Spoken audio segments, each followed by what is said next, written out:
안녕하세요. 야유의 부동산 정보입니다. 3기 신도시가 지정된 지 벌써 4년이 흘러가고 있는데요. 토지 보상이 가장 늦은 창릉 신도시입니다. 현재 현금 청산이든 대토 보상이든 사전 예약 시스템을 통해 신청을 받고 있고요. 수용 보상가를 거부하는 분들도 계셔서 일부 토지는 시간이 더 지연될 것으로 보입니다만 제 개인적인 생각으로는 7, 80%는 무난하게 진행될 것으로 보입니다. 향후에 수용 재결 신청으로 인해서 6, 7개월 늦어지는 토지도 분명 있기 때문에 90%가 넘는 토지 보상 진행이 나오기까지는 내년 상반기가 되어야 될 것 같습니다. 토지 보상을 LH가 정한 기한 내에 협조를 하신 분들은 이주자택지나 아파트 입주권 등을 1순위로 받으시고요. 수용 재결까지 가거나 기한 내에 보상 협의가 안 되시는 분들은 보통 2순위로 이주자택지라든가 협의자 양도택지를 받게 되는데 이때 좋은 입지가 아닌 입지를 받게 된다는 것도 참고로 알고 계시면 좋을 것 같습니다. 이처럼 신도시는 결정 후에 항상 보상 문제로 개발이 지연되는 경우는 늘 있는 일이었고 2기 신도시인 운정 3지구 같은 경우도 당시에 LH의 수익 구조가 엄청나게 빚더미에 올라서 구조조정 상태였기 때문에요. 개발이 무산 위기까지 가는 사태를 겪고 겨우 기사 희생한 경우라서 이제 지금도 분양이 진행되고 있는 운정 신도시 3지구입니다. 창릉 신도시도 전체 도시가 완전히 입주하기까지는 30년 이후에도 지속될 것으로 보입니다.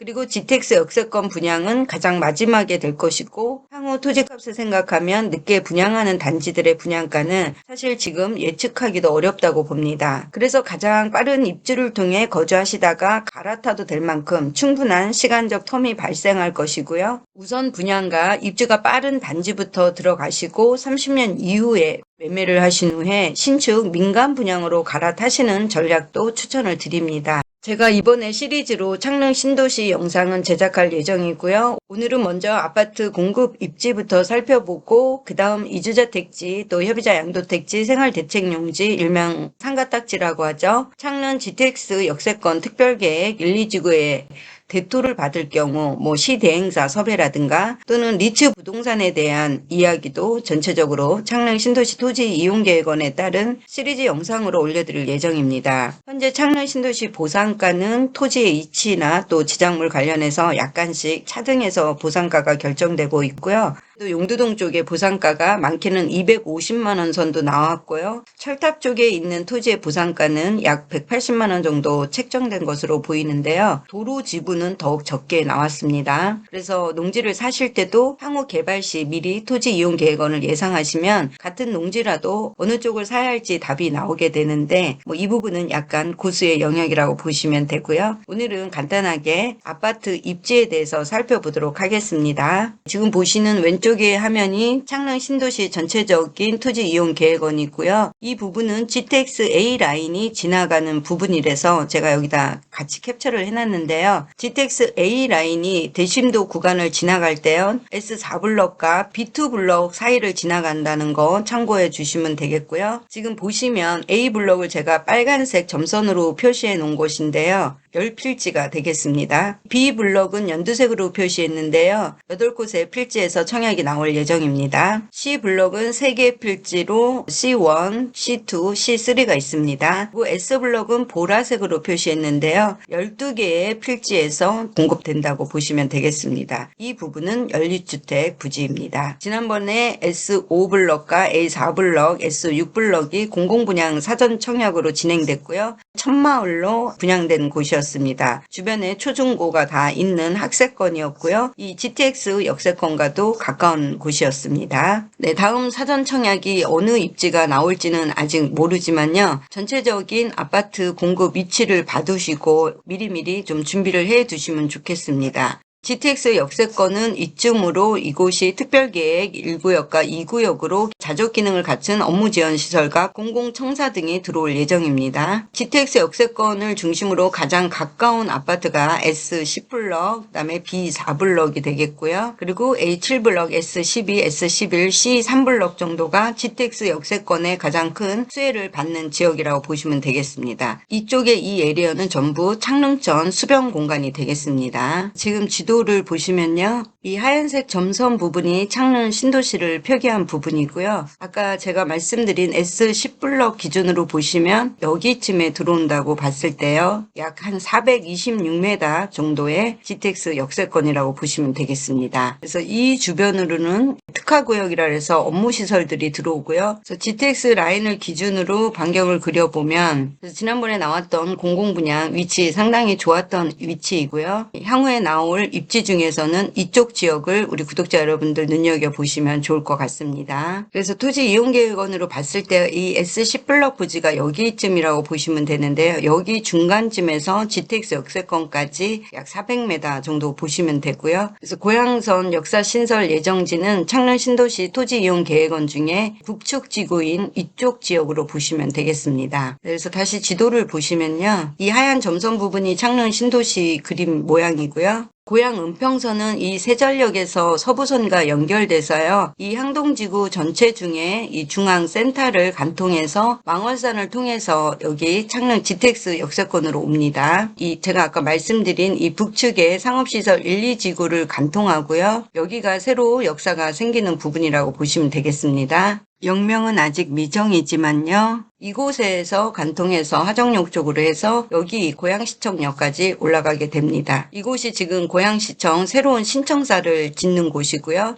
원당 주변이 되겠습니다. 이번 지자체 선거에서 시장이 바뀌었는데요. 새롭게 바뀐 고양시장은 기존의 입지를 지금 재검토하겠다 이런 내용들이 나오고 있어서요. 어떻게 될지 향후 좀 지켜봐야 될 것 같습니다. 그래서 이쪽에 고양선 신설 역사가 생기기 때문에요. 쯤에서 또 역사가 생기기는 어려울 것 같고 하정역이 더블 역세권이 되지 않을까 저는 개인적으로 이렇게 생각을 좀 해봅니다. 중간에 역사가 생긴다고 하면 상대적으로 거리가 1.2km 지점이고요. 여기에 여기 하나 쓰고 다시 이 하정역까지 역사의 길이가 너무 짧습니다. 700m 밖에 안 나오기 때문에 이 부분에 좀 역사가 생기면 좋은데 과연 이렇게 짧은 노선에 역을 하나 더 줄지는 현재 기본 계획을 수립하고 있기 때문에 조금 더 지켜봐야 될 것 같습니다. 이 고양선이 경전철이고 구간이 상대적으로 짧습니다. 13.9km 밖에 안 되고요. 그렇지만 사업비는 또 1조가 넘는 굉장히 많은 사업비가 들어가는 철도 노선이고요. 이쪽에 원당이라든가 화정에 계신 분들이 고양선을 이용해서 지하철 3호선과 지하철 6호선 또 세전역에서 서부선을 이용할 수 있기 때문에요. 고양시 권역과 서울시를 연결하는 이 광역교통망의 중추적인 역할을 할 것은 분명해 보입니다. 그래서 현재 고양 은평선은 23년 하반기까지 기본 계획을 승인할 예정이고요. 24년에는 착공에 들어갈 것 같습니다. GTX만큼 파급력은 아니지만 GTX를 이용하는 것은 물론이고 세전역을 통해서 서울 서남권으로 진입하는 데는 굉장히 편리할 것으로 보입니다. 그래서 이 고양선을 통해서 구도심에서 좀 혜택을 받는 지역은 이 화정역 주변이 될 것이고요. 원당역 주변이 수혜를 받을 것으로 예상이 됩니다.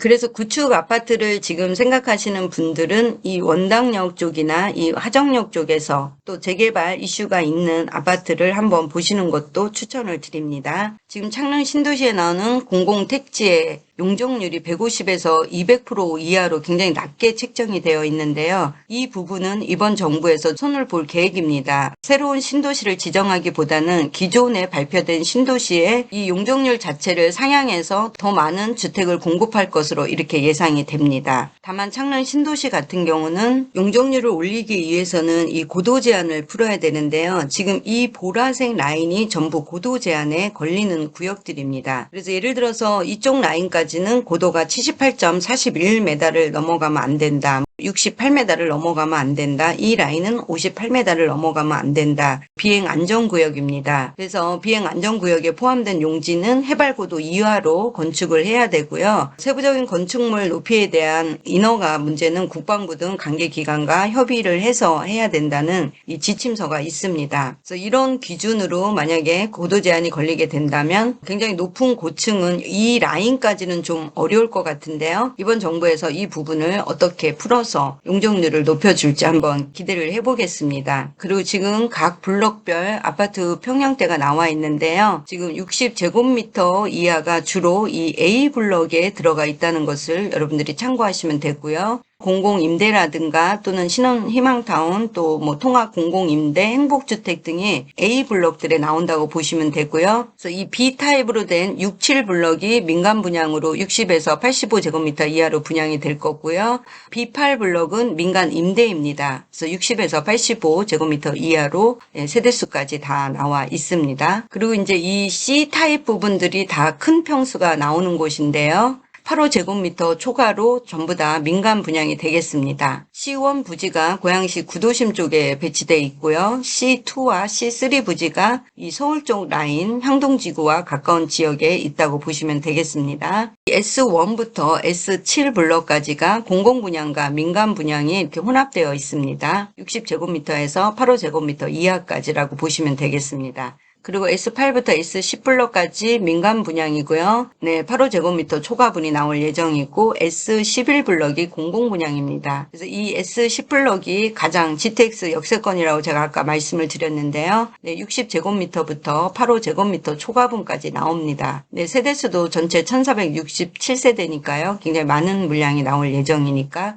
이 S10블럭 눈여겨보시면 좋을 것 같습니다. 그리고 이 S11블럭이 공공분양이고 이 S12블럭은 민간 분양이 되겠습니다. 이 창릉역 GTX 역세권을 주변으로 요 라인을 좀 잘 받으시면 좋을 것 같습니다. 그래서 이곳은 전체적으로 생활권 특화계획 권역에 속하게 됩니다. 그래서 아파트를 중심으로 유치원부터 초, 중, 고가 다 밀집되어 있고요. 이쪽 라인에도 유치원부터 초, 중, 고가 전부 밀집되어 있다고 보시면 되겠습니다. 네, 그래서 이 천마을 생활권을 보시면 지난번에 공공 분양한 위치가 여기입니다. 뭐 주변으로 이렇게 공원들이 있고 또 근린생활시설과 공공부대 복리시설 등 이러한 라인들이 이렇게 구성이 되어 있습니다. 그래서 이 부대 복리시설이라는 것은 친환경 주거단지를 조성하는 거고요. 커뮤니티를 활성화해서 자연 친화적인 도시로 구상을 하고 있습니다. 오늘은 창릉 신도시 아파트 관련된 토지 이용 계획안 블록별로 한번 살펴보았고요. 다음 시간에는 이주자 택지 위주로 또 영상을 업로드할 예정입니다. 오늘 영상 시청해 주셔서 감사합니다. 다음에 또 만나요.